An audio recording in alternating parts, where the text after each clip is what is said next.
ഒരു പലരുടെ പേര് ഞാൻ പറയുന്നില്ല, കാര്യം സിനിമ കാണാൻ പോകുന്ന ആൾക്കാരല്ല. അതുകൊണ്ട് കാരണം എന്നെ എത്രയും പുഷ് ചെയ്ത് എന്നെ എത്രയും സപ്പോർട്ട് ചെയ്ത് കൂടെ നിന്നത് ആന്റണി. അദ്ദേഹം പറഞ്ഞ തുടക്കത്തിൽ അതൊരു ചെറിയ കാര്യമല്ല, അപ്പൊ അതൊരു വലിയ കാര്യം തന്നെയാണ്. അൻസിബ എവിടെ പോയി? അൻസിബ ഇവിടെ ഇല്ലെന്ന് തോന്നല്ലേ, ഔട്ട് ഓഫ് കൺട്രി ആണെന്ന് തോന്നല്ലേ? ആണോ, എനിക്കറിയില്ല. ബട്ട് എനിവേ, ഏതായാലും നമുക്ക് എല്ലാവർക്കും കൂടെ ഒരിക്കൽ കൂടെ നമ്മുടെ ഓഡിയൻസിനോട് താങ്ക്സ് പറയാം. കാര്യം എന്നെ പല സ്ഥലത്തു നിന്നൊക്കെ വിളിച്ചിരുന്നു. അപ്പൊ അവർക്കൊക്കെ അതിന്റെ ഒരു ഇമോഷണൽ പാർട്ട് എന്ന് പറയുന്നത് അവർക്കത് എന്താ പറയണ്ടേ. ഇപ്പൊ എന്റെ കൂടെ എന്റെ വൈഫൊക്കെ കണ്ടു, അവർക്കൊന്നും അറിയില്ല.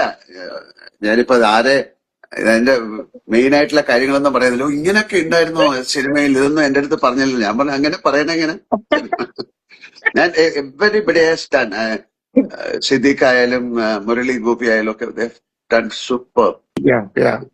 പലരുടെ പേര് ഞാൻ പറയുന്നില്ല, കാര്യം സിനിമ കാണാൻ പോകുന്ന ആൾക്കാരല്ല. അതുകൊണ്ട് ഇപ്പോഴും സിനിമ റിലീസായാലും നമ്മുടെ ഇതിനൊരു സീക്രസി കീപ്പ് ചെയ്യണം എന്ന് പറയുന്നത് ഭയങ്കര ഒരു ആദ്യമായിട്ടായിരിക്കും ഒരു സിനിമ. അല്ല അതിനകത്ത് പ്രേക്ഷകരോടും അതിനകത്ത് പ്രേക്ഷകരോട് നന്ദി പറയണം. കാരണം ഇങ്ങനത്തെ സിനിമകൾ വരുമ്പോ അവരും വളരെ ഇതായിട്ട് അവരാ സ്പോയിലർ ഒന്നും അറിയിക്കാതെ അവരത് ചെയ്യുന്നുണ്ട്. കാരണം അവർക്ക് ഒരു നല്ല സിനിമ വരുമ്പോൾ അത് നന്നായിട്ട് പോകണം എന്ന് ആഗ്രഹിക്കുന്നതുകൊണ്ടാണ്. ഞാൻ ഒത്തിരി സ്ഥലത്ത് കണ്ടു. നിങ്ങൾ കൂടുതലൊന്നും ഞാൻ പറയുന്നില്ല, you watch in the theatres and experience it എന്ന് പറയുന്നത്. തീർച്ചയായിട്ടും ഞാൻ ഈ സ്ക്രിപ്റ്റ് വായിച്ചിട്ട് ഞാൻ എന്റെ അമ്മയ്ക്ക് പോലും പറഞ്ഞില്ല ഈ കഥ എന്താ, ക്യാരക്ടർ എന്താ, എങ്ങനെ ഇത് പോകുന്നത്. എന്റെ അമ്മക്ക് വളരെ വളരെ ടെൻഷനായിട്ട് പിന്നെ ലാലേട്ടനോട് തന്നെ ഫോൺ ചെയ്ത് ചോദിച്ചു, അമ്മ മോള് പറയുന്നേ ഇല്ല, എന്താണിത്. ലാലേട്ടനും ഹി വാസ് ലൈക്ക് എന്തൊക്കെയോ പറഞ്ഞു എന്തൊക്കെയോ ചെയ്തിട്ട് പിന്നെ ഇന്ന് റിലീസായിട്ട് actually I have a show in Chennai. അവിടെ എന്റെ ഫ്രണ്ട്സും ഫാമിലിക്കും ഒക്കെ ഒരു ഷോ ഇടണം എന്ന് പറഞ്ഞിട്ട് ഞാൻ എല്ലാം പോയിട്ട് സൺഡേ ഇടാന്ന് പറഞ്ഞു. പക്ഷെ അമ്മക്ക് she was like so into എനിക്ക് ഇതുവരെ വെയിറ്റ് ചെയ്തിട്ട് ഇന്നും പറ്റില്ല, ഞാൻ പോകുന്നുണ്ട്, ഞാൻ 12 o'clock ഷോക്ക് പോകുന്നുണ്ട് എന്നൊക്കെ പറഞ്ഞ് she went for the show and she was so happy, she was so excited. എസ്റ്ററിന്റെ പേരൻസ് ഒക്കെ എന്താ അവര് കണ്ടിട്ട്? അവര് അമ്മയൊക്കെ ഈ പറഞ്ഞ പോലെ സീറ്റിൽ ഇങ്ങനെ ചാടുകയായിരുന്നു ഞാൻ നോക്കുമ്പോ. അവരൊക്കെ അങ്ങനെ സിനിമ ആസ്വദിക്കുന്ന ആളുകളാണ്. അപ്പൊ for them it was A perfect എന്താ പറയാ എക്സ്പീരിയൻസ്. എല്ലാ ഇമോഷൻസും ഫീൽ ചെയ്യാൻ പറ്റിയൊരു സിനിമയായിരുന്നു. സോ അതാണ് ഒരുപാട് എനിക്ക് തോന്നുന്നു ഒരുപാട് പേര് ഒരിക്കൽ കൂടെ കാണാൻ സാധ്യതയുള്ള സിനിമയായിരിക്കും. ഒന്നോ രണ്ടോ പ്രാവശ്യം ചില സിനിമ എനിക്കിപ്പോ നോർമലി നമ്മൾ അഭിനയിച്ച സിനിമ എനിക്ക് ഒന്നുകൂടെ ആ സിനിമ കാണണമെന്നുണ്ട്. കാര്യം ഒരുപാട് മൊമെന്റ്സ് ഉള്ള സിനിമയാണ്. ഒരു എന്താ പറയണ്ട, ഒരു ഇമോഷണൽ ഫിലിമായിട്ടാണ് എനിക്ക് തോന്നിയത്. സാധാരണ എപ്പോഴും ഇപ്പൊ നിങ്ങൾ പറയാറ് എല്ലാരും ഇത് ഒരു ത്രില്ലർ സ്വഭാവമുള്ള അങ്ങനെയൊക്കെ പറയാറുണ്ട്. പക്ഷെ this is A highly emotional ഒരു ഡ്രാമയാണ്. അല്ലെ ഇതിനകത്ത് എനിക്കിപ്പോ ഞാൻ സൈൻ ഓഫ് ചെയ്യാണ്. ആന്റണി പറയാറുണ്ട് ഭയങ്കര അവരെല്ലാരും അവിടേക്ക് ന്യൂസിലൻഡിൽ നിന്നൊക്കെ എന്നെ വിളിച്ചു, ന്യൂസിലൻഡിൽ നിന്നൊക്കെ എന്നെ വീഡിയോ കോൾ വിളിച്ചു, ഭയങ്കര എക്സൈറ്റ്മെന്റിൽ എന്നെ വിളിച്ചു. എന്നിട്ട് അവര് ഞാനുമായിട്ട് കമ്മ്യൂണിക്കേറ്റ് ചെയ്തു. ഭയങ്കര എക്സൈറ്റഡ് ആണ് അവിടെയൊക്കെ, അവരൊക്കെ ഭയങ്കര എക്സൈറ്റഡ് ആണ്. ആരാണ് പോണെന്ന് പറഞ്ഞ? എസ്തറ?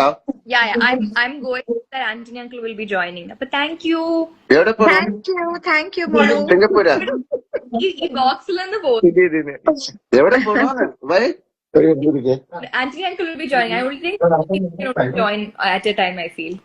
Okay. Okay, uncle. Okay. Bye. Okay. Anthony undo. Now Anthony is joining. Yeah. Anthony. Hello. ആന്റണിക്കും കൂടെ ഒരു സ്പെഷ്യൽ താങ്ക്സ് പറയാം അല്ലേ? ഞാൻ വലിയൊരു താങ്ക്സ് പറയണോ? സീരിയസ്ലി ആന്റണി അത്ര സ്ട്രോങ് ആയിട്ട് പുഷ് ചെയ്തില്ലായിരുന്നു. ഒരുപക്ഷെ ഫസ്റ്റില് മീന ഉണ്ടാവാതെ പോയല്ലേ? ആദ്യത്തെ സിനിമയില് ഇല്ലാന്ന് പറഞ്ഞ ആളാണ്. അതെ. അല്ലെ, ഈ സിനിമകൾ സംഭവിക്കുന്നതാണ്. ഞാൻ എപ്പോഴും പറയുന്ന പോലെ ഒരു ഹാപ്പനിങ് ആണ്. ഒരുപാട് ബ്ലെസ്സിങ് വേണം ഒരു സിനിമ ഭയങ്കര സക്സസ്ഫുൾ ആവാൻ. അത് എല്ലാവരുടെയും, നമ്മളെ അഭിനയിക്കുന്നവര്, പ്രവർത്തിക്കുന്നവര്, ഇത് കാണുന്നവര്, ഓഡിയൻസിന്റെയും കൂടെ ഒരു വലിയ അനുഗ്രഹം ഉണ്ടെങ്കിൽ ഒരു സിനിമ സക്സസ്ഫുൾ ആവും. അപ്പൊ നമുക്ക് ഈ സിനിമയ്ക്ക് അതുണ്ട് എന്ന് ഞാൻ വിശ്വസിക്കും. തീർച്ചയായിട്ടും. ആന്റണി എനിക്ക് തോന്നുന്നു ആന്റണി വരുന്നുണ്ടെന്ന് തോന്നുന്നു. ആന്റണി നമ്മുടെ ഇതിൽ ജോയിൻ ചെയ്യുന്നുണ്ടെന്ന് തോന്നുന്നു. നോക്കട്ടെ. മീന ഇപ്പൊ എറണാകുളത്താണോ ഇപ്പം? അതെ അതെ. ഈ സിനിമ കാണാൻ വന്നു. ഈ സിനിമ കാണാൻ കാണാൻ വേണ്ടി വന്നതാ. ആന്റണി, ആ ഹലോ ആന്റണി, കൺഗ്രാറ്റുലേഷൻസ്. സന്തോഷം, സന്തോഷം, അതിയായ സന്തോഷം എല്ലാവരോടും. ലാൽ സാർ, മീന മാം, നമ്മുടെ പ്രേക്ഷകരോടാണ് ആ സന്തോഷം പറയേണ്ടത്. നമ്മുടെ താങ്ക്സ് പറയേണ്ട പ്രേക്ഷകരോടാണ്. അല്ലേ, അവരത്രയും വെയിറ്റ് ചെയ്തിരുന്ന വലിയൊരു സെലിബ്രേഷൻ ആക്കി മാറ്റിയില്ലേ. പിന്നെ ഈ ഒരു ബർത്ത്ഡേക്ക് നമുക്ക് കൊടുക്കാൻ വലിയൊരു ഗിഫ്റ്റ് ഇനി ഒരിക്കലും ഇത് ചിലപ്പോൾ സംഭവിക്കാൻ പോലും സാധ്യത ഉണ്ടാകാത്ത കാര്യം. അല്ല ആന്റണിയുടെ ഐഡിയ ആയിരുന്നു അത്. ഐഡിയ അത് ഭയങ്കര ഇത് കറക്റ്റ് ആ ഡേറ്റ് കണ്ടുപിടിക്കുകയും അത് കറക്റ്റ് ആയിട്ട് അത് അല്ല, അതൊരു വ്യാഴാഴ്ച ആയാലേ ഇത് റിലീസ് ചെയ്യാനും പറ്റുള്ളൂ. വെള്ളിയാഴ്ച ആവില്ല ആന്റണി. അപ്പൊ അതൊരു ഈശ്വരന്റെ അനുഗ്രഹമുള്ള ഒരു സിനിമയായിട്ട് മാറി. എന്താണ് ആന്റണി പറയാനുള്ള സിനിമയെ പറ്റി? സാറേ, സിനിമ ദൃശ്യം എന്ന് പറയുന്ന സിനിമ ജനം ഇങ്ങനെ വെയിറ്റ് ചെയ്യായിരുന്നല്ലോ. അപ്പൊ അവരുടെ മനസ്സിനകത്ത് ഒരുപാട് ഐഡിയാസും അവരുടെ ആഗ്രഹങ്ങളൊക്കെ വെച്ചാണ് ഈ സിനിമ കാണാൻ വന്നത്. അപ്പൊ അത് കാണാൻ വേണ്ടി വന്നപ്പോ അവര് ചിന്തിക്കുന്ന ഒരു രീതിയിലുമല്ല ഈ സിനിമ യാത്ര ചെയ്തിരിക്കുന്നത്. അപ്പൊ അത് അവരെ വളരെയധികം സന്തോഷിപ്പിച്ചു. അതാണ് ഈ ലോകമെമ്പാടും എന്നെ ഒരുപാട് രാജ്യങ്ങളിൽ നിന്ന് എന്റെ ഒരുപാട് സുഹൃത്തുക്കള്, ലാൽ സാറിന്റെ സുഹൃത്തുക്കൾ ഒരുപാട് പേരെന്നെ വിളിച്ചിരുന്നു.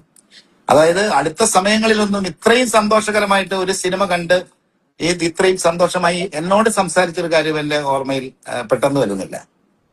ഞാൻ വലിയ താങ്ക്സ് പറയായിരുന്നു നമ്മുടെ ജിത്തുവിന്റെ അടുത്തും മീനയുടെ അടുത്തും ഒക്കെ. അല്ല സാർ, ഇത് ഞാൻ പറഞ്ഞത് ഞങ്ങൾക്കല്ല, ആദ്യം ആന്റണിക്ക് ഞാൻ താങ്ക്സ് പറയണം. Because I would have definitely missed all this. ഞാൻ ആദ്യം വേണ്ടാന്ന് പറഞ്ഞ ഒരു കാര്യം. Thank you Antony. അയ്യോ, ഇത് ഈ സിനിമ തുടങ്ങുന്ന സമയത്തും ഇപ്പോഴും എല്ലാ കാലത്തും ഫാമിലിയായി എന്ന് പറയുന്നത് തന്നെ, ഇതിൽ സഹകരിക്കുന്ന എല്ലാവരും അങ്ങനെ ചിന്തിച്ചിരിക്കുന്നു എന്ന് പറയുന്നത് തന്നെ വലിയ സന്തോഷമാണ്. കാരണം നമ്മൾ ഈ ദൃശ്യത്തിന്റെ ഷൂട്ടിങ്ങിന് വരുന്ന സമയത്ത് ആ തുടങ്ങുന്ന സമയം മുതൽ ഈ റിലീസ് വരെ എല്ലാവരും ഒരു കുടുംബത്തിലുള്ളവരെ പോലാണ് ആ സമയം മുതൽ ഈ മൂന്നാം ഭാഗത്തിലും വന്നിരിക്കുന്നത്. അപ്പൊ ദൈവമായിട്ട് ദൈവം അതിനകത്തൊരു ഒരു ഭാഗ്യം തന്നത്, ഇതുപോലുള്ള വിജയങ്ങൾ ഉണ്ടാകുമ്പോ കൂടുതലായി വീണ്ടും അടുത്ത ഭാഗത്തിനെ കുറിച്ച് ചിന്തിക്കാനും അത് ചെയ്യാനും അതിനെ ബാക്കിൽ നിന്ന് ജിത്തുവിനെയൊക്കെ ഒന്ന് പുഷ് ചെയ്യാനും ഒക്കെ ഉള്ള ഒരു എനർജി കിട്ടുന്നു ഇതുപോലത്തെ വിജയങ്ങൾ ഉണ്ടാകുമ്പോ. അത് ഒരു പ്രത്യേകത. അപ്പൊ അത് ലാൽ സാർ പറഞ്ഞ മാതിരി അത് ഈ പ്രേക്ഷകരോടാണ് ഇതിനെ ഇത്രയും വലിയ വിജയമാക്കി മാറ്റി അവരോട് ആണ് എന്നും നന്ദിയും കടപ്പാടും. അതുപോലെ ജിത്തുവിനും അതുപോലെ ഇനി അടുത്ത ഭാഗം ഉണ്ടാക്കാൻ വേണ്ടിയുള്ള ചിന്ത ഇന്ന് മുതൽ ഞാൻ തരാം. ഞാനെന്നെ സമാധാനമായിട്ടിരിക്കുന്ന കണ്ടിട്ട് അണ്ണനെ സഹിക്കുന്നില്ലല്ലേ? അല്ല ജിത്തു, ഈ സിനിമയിൽ ഒരു പ്രത്യേകത, ഈ സിനിമ ഇതിക്ക് മുമ്പ് 2 ഭാഗം വന്ന് കണ്ടു കഴിഞ്ഞപ്പോഴും അടുത്ത ഭാഗം ഉണ്ടാകുമോ എന്ന് പ്രേക്ഷകർ ഒരിക്കലും ചിന്തിച്ചിട്ടില്ല. അതേസമയത്ത് ഈ 3-ാം ഭാഗം കണ്ടു കഴിയുന്ന പ്രേക്ഷകരെല്ലാവരും ഒരേ സ്ഥലത്തിൽ പറയുന്നത് ഇതിന് 4-ാം ഭാഗം ഉണ്ടെന്നാണ്. അത് ഒരു പ്രത്യേകതയും കൂടി ഈ സിനിമ കണ്ടു കഴിയുമ്പോൾ പ്രേക്ഷകർക്കും തോന്നുന്നുണ്ട്. അപ്പൊ എനിക്ക് കുറച്ച് ജോലി കുറവാണ്. നമുക്കാണ് ജോലി. ഓക്കെ, എന്തായാലും ഒരുപാട് സന്തോഷം. പ്രേക്ഷകരോട് ഒരിക്കൽ കൂടി നന്ദി പറയുന്നു. ബാക്കി നമുക്കിനിയും പിന്നെന്താ, ഈ കണ്ടുകൊണ്ടിരിക്കുന്നവർക്കൊക്കെ പോയി സിനിമ കാണേണ്ട സമയമാണ് ഈ സമയം. ജയകാലത്ത് അതെ, അവരെല്ലാം പോയി സിനിമ കാണട്ടെ. Okay, thank you Meena. ഇഷ്ടപ്പെടുന്ന നമ്മുടെ ഇത് കണ്ടിട്ട് ഒരുപാട് പേര് കമന്റ് ഇട്ടിട്ടുണ്ട്. അവർക്കൊക്കെ നന്ദി പറയുന്നു, അവർക്കൊക്കെ ബൈ പറയുന്നു. ലാൽ സാറിനെ ഇഷ്ടപ്പെടുന്ന എല്ലാവരും ഇന്ന് ലാൽ സാറിന്റെ ബർത്ത്ഡേ ആഘോഷിക്കുന്നുണ്ട്, കേക്ക് മുറിക്കുന്നുണ്ട്, ഒരുപാട് കാര്യങ്ങൾ ചെയ്യുന്നുണ്ട്. അവരോട് സാറ് ഒരു വാക്ക് പറയണം, കാരണം അത് വെയിറ്റ് ചെയ്യുന്ന കാര്യമാണ്. അതെ, ഇതിന്റെ പുറകിൽ പ്രവർത്തിച്ച ആൾക്കാര്, ഇത് കണ്ടുകൊണ്ടിരിക്കുന്ന ആൾക്കാര്, ഈ സിനിമയെ വലിയൊരു സെലിബ്രേഷൻ ആക്കി മാറ്റുന്നവര്, എന്റെ പിറന്നാൾ ദിവസം എത്രയോ നല്ല കാര്യങ്ങൾ ചെയ്യുന്നുണ്ട്. ഇന്ത്യയിൽ മാത്രമല്ല, പുറത്തൊക്കെ ഒരുപാട് പേര് ലാൽ കെയർ ആയാലും അല്ലെങ്കിൽ അല്ലാത്തവരും ഇവിടെയുള്ള ഫാൻസ് അസോസിയേഷന്റെ ആൾക്കാരും ഒക്കെ ഒരുപാട് കാര്യങ്ങൾ, നല്ല കാര്യങ്ങൾ ചെയ്യുന്നുണ്ട്. എല്ലാ പ്രാവശ്യവും നല്ല കാര്യങ്ങൾ തന്നെയാണ് ചെയ്യുന്നത്. പക്ഷെ ഈ ദിവസത്തിന്റെ പ്രത്യേകത വെച്ചിട്ട് ഞാൻ അവരോടൊക്കെ വലിയൊരു നന്ദി പറയുന്നു. ഒരുപാട് സ്നേഹം, പ്രാർത്ഥന അവരോടൊക്കെ കടപ്പാടുണ്ട്. ഇത്രയും വർഷങ്ങളായിട്ട് നമ്മളെ ഈ സിനിമ ഫീൽഡിൽ നിർത്തുന്നതിന് ഇതുപോലെ നല്ല നല്ല സിനിമകൾ ഉണ്ടാകാൻ പ്രാർത്ഥിക്കുന്നതിന്, സഹായിക്കുന്നതിന്. അത് അങ്ങനെ ഇനിയും നല്ല സിനിമകൾ സംഭവിക്കട്ടെ.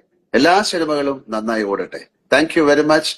Thank you so much. Thank you. By.